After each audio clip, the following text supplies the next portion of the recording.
Rise up, brothers and sisters, boys and girls, kings and queens, friends, frenemies, and your agents. My name is Brother Marley. This is the SENEGAMBIA. I'd like to welcome you because today we have a question. That is our moving from different parts of the diaspora a good thing for local African people, or is it a bad thing? You know, we've got people coming over here from America. This is America. Pew, pew. From Canada. Welcome to Canada.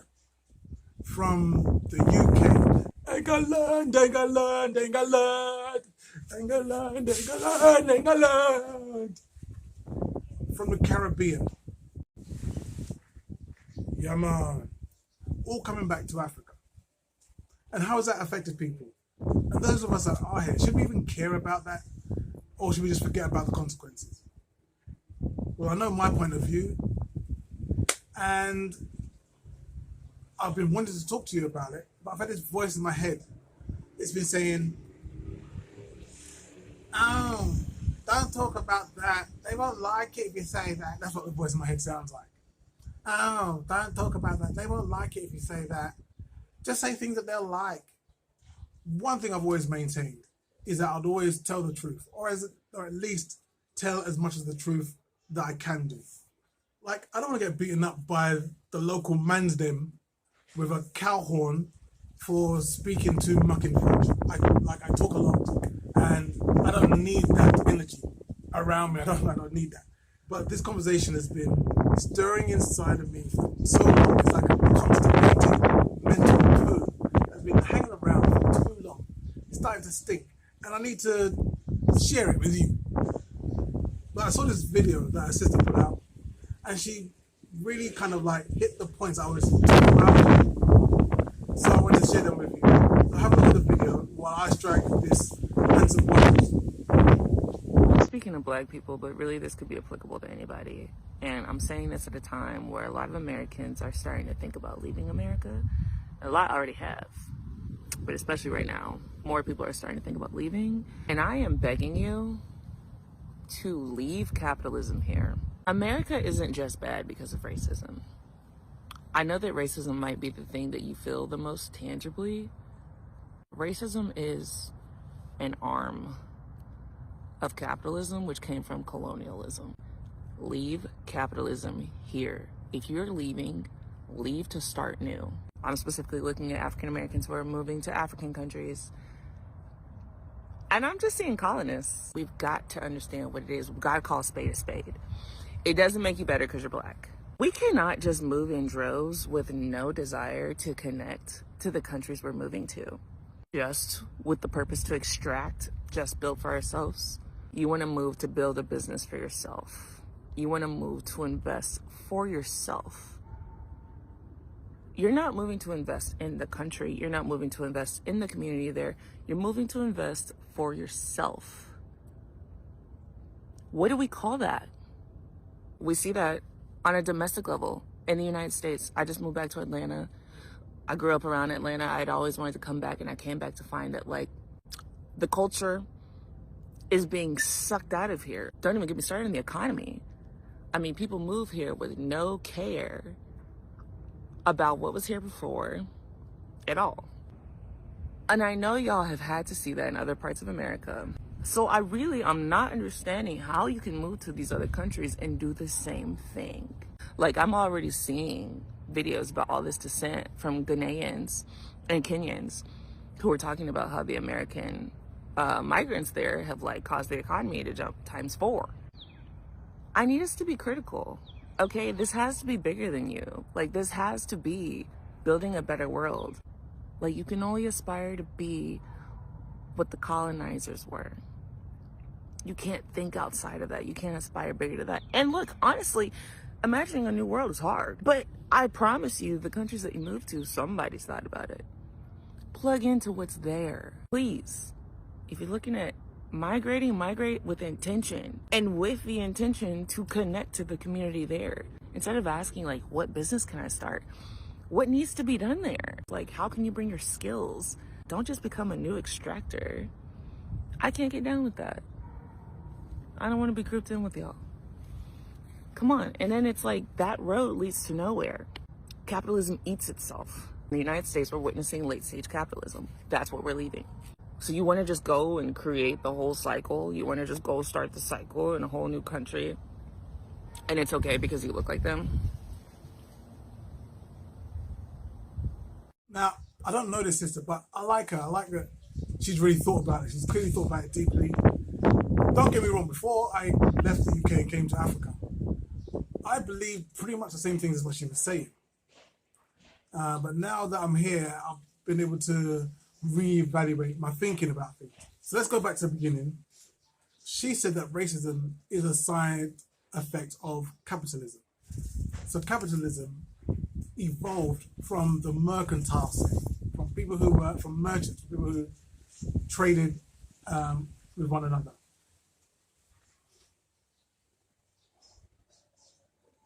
It came up in the time of like the industrialization of nations.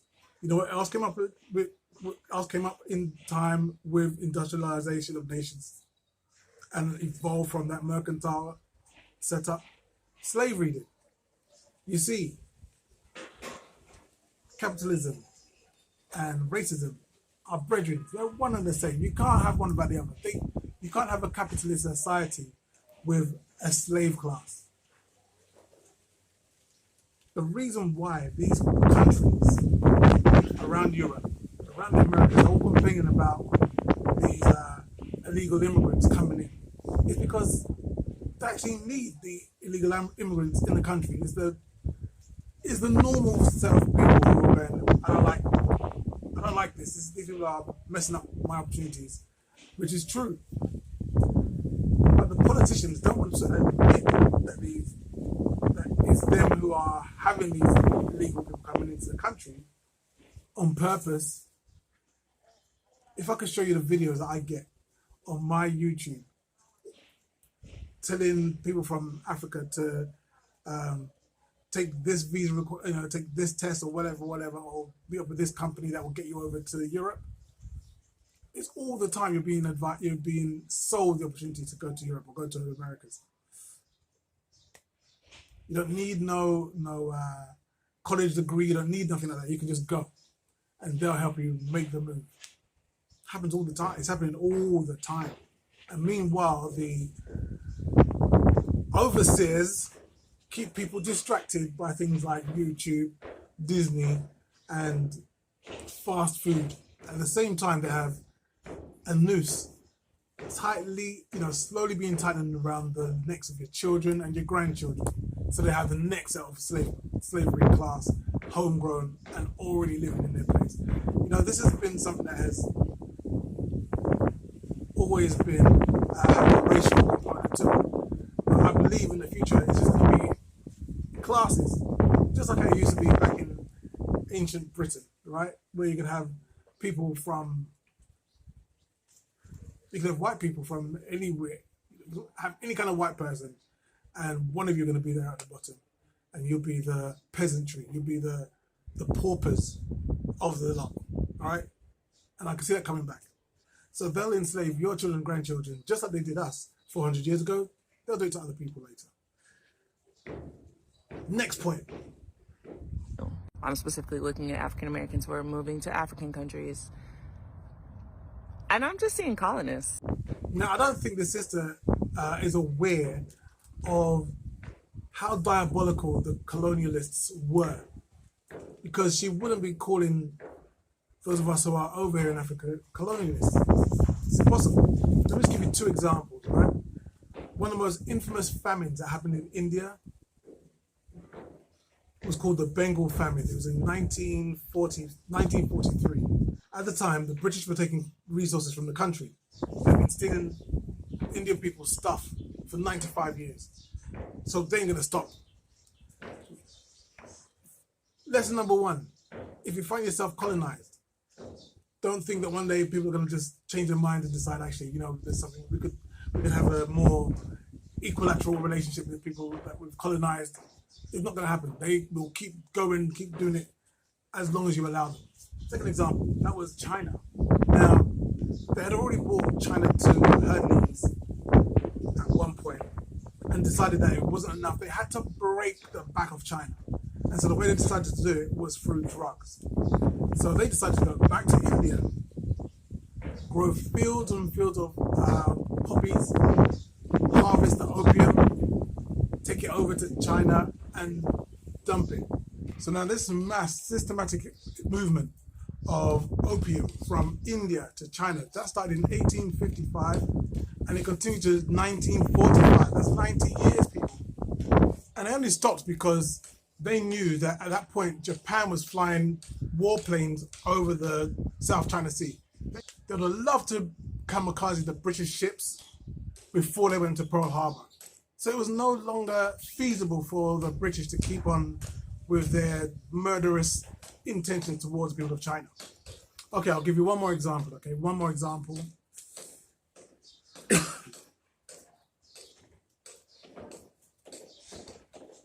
So we live in this mad world where critical race theory has been used to say, we're not going to talk about slavery anymore. We're not going to call it enslavement. We're going to call it volunteers doing volunteer work. That sounds so much nicer.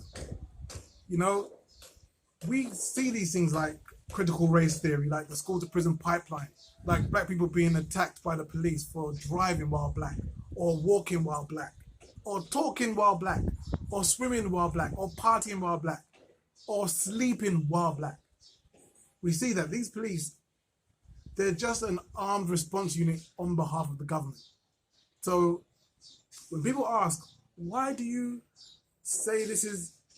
protest when police kill you, but you don't protest when other black people kill you? Because the police is the government. Why am I paying taxes to be killed for? It doesn't make no sense. Unless we know this is a colonized, unless we know we are colonized. You know, black people was telling us from a long time ago, a box of guns and drugs were found in an alleyway somewhere in a neighborhood somewhere in Los Angeles, for example, a black neighborhood somewhere in Los Angeles, and in other places. No one believed them because that's ridiculous, that's ludicrous. But it sounds very similar to what the British political system was doing to those people in China. It's the same game. Where do you think they got these ideas from? You see, black people in the West, we think that we're free. We think we're free while there are slave catchers and overseers moving among us. We just don't see them. We call them police. This isn't just because it's a racist couple of policies from a few racist people in Congress. No, this is a strategic maneuver by the government to ensure they keep their colony strong, keep it the most successful colony on planet Earth. See, I told you you won't like me in this video. If I start talking what I'm thinking, I know that people are going to like what I have to say. It's okay. It's all right. Take it or leave it. It's fine. No problem. No problem. Let's go back to what the lady said. This has to be bigger than you. Like, this has to be building a better world. Now, maybe I have some low self-esteem issues. Maybe that's the problem. I don't know. I don't personally think that me being here could have such an impact that it affects the whole country. I don't even want access to governmental bodies where I can have an impact on the country. You know, in my experience, not everywhere, just in my experience, African governments are corrupt. And I'm not going to get myself inveigled in all of that. Just don't need the hassle. Not to say that there's a special case. Like, we all know that the American military complex is corrupt. We just saw in the news the other day about how it cost $90,000 for a half a kilo of rubber washers. This, Mr. Secretary, is a bag of bushings.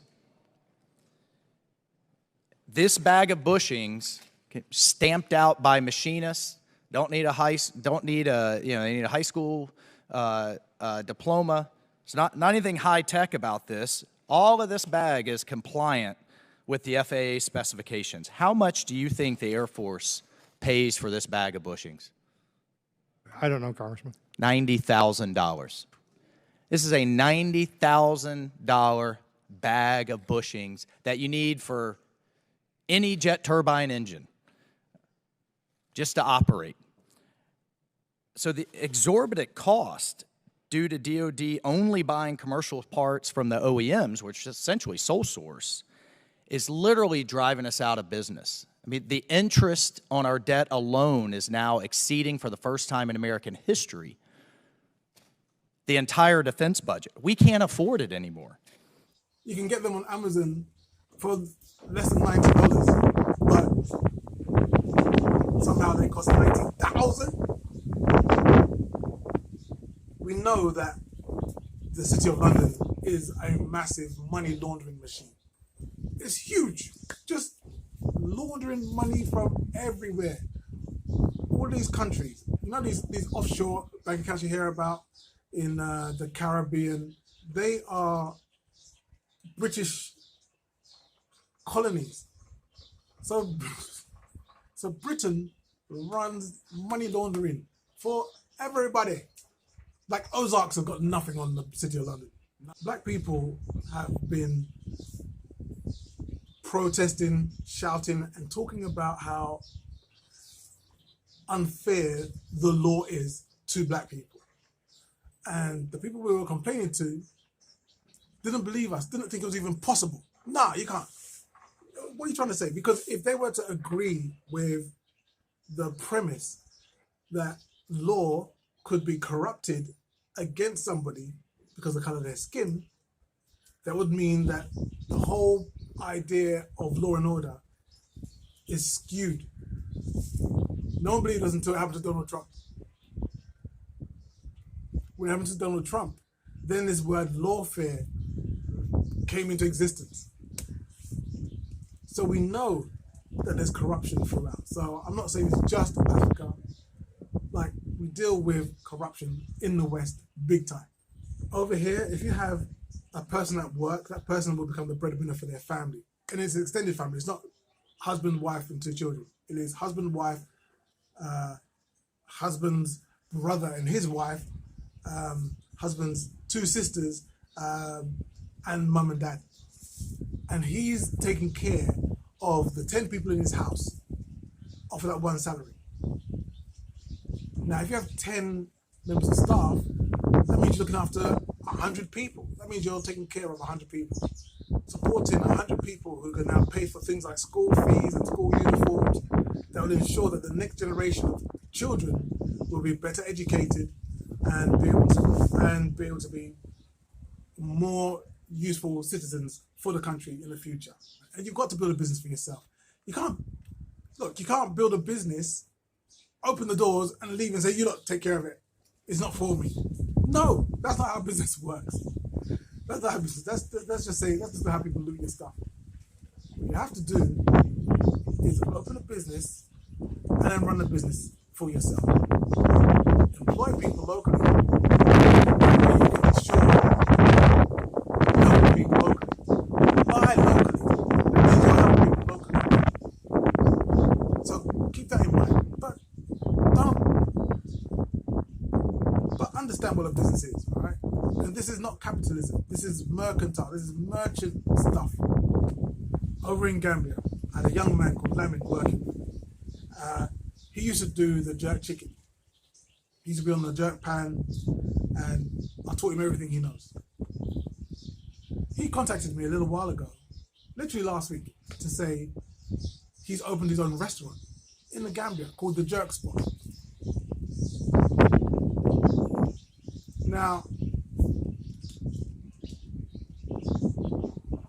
I was so proud. I was so proud because that's exactly what's supposed to happen. People are supposed to look at our example and say, yo, I can do it too. I don't need to play this game of I've got to sit down and wait for someone to give me.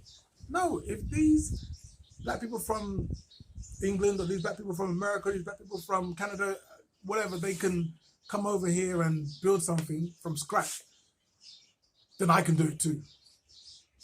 Let them do it too. Let them improve their own lot. Let them employ their own people. Let them buy locally. Let them improve their own local economy. Do those things. Let them do those things. It can only mean winning for more and more people. So don't worry yourself about, are you enough? You're enough. Don't come here trying to think that you need to better the whole country. The country is massive. It's like you trying to put that extra burden on your shoulders is not necessary. Just come as you are. Come as who you are, because who you are is great. And don't come trying to assimilate. You see, the thing is, over in the West, we get together and congregate together on the basis of the color of our skin. The fact that I'm black and you're black, it means that, you know, we may have some things in common. We may have common ancestry. We may have common interests. So we could galvanize around that.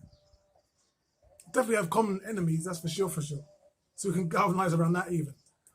But over here, everybody's black. Everybody. So being black is nothing special. You can't galvanize around something that everybody is.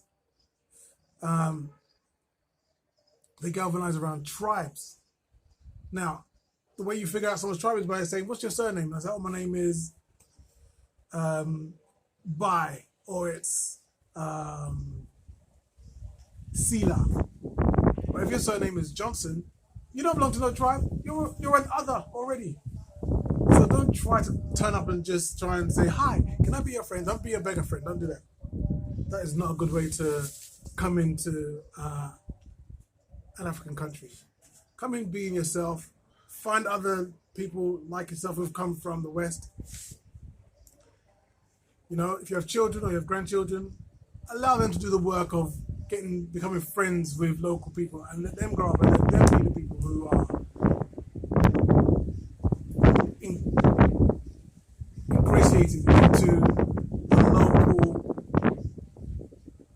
local tribe, the local set of people. Let them do that. It's a lot more natural. It's not forced. No one's pretending.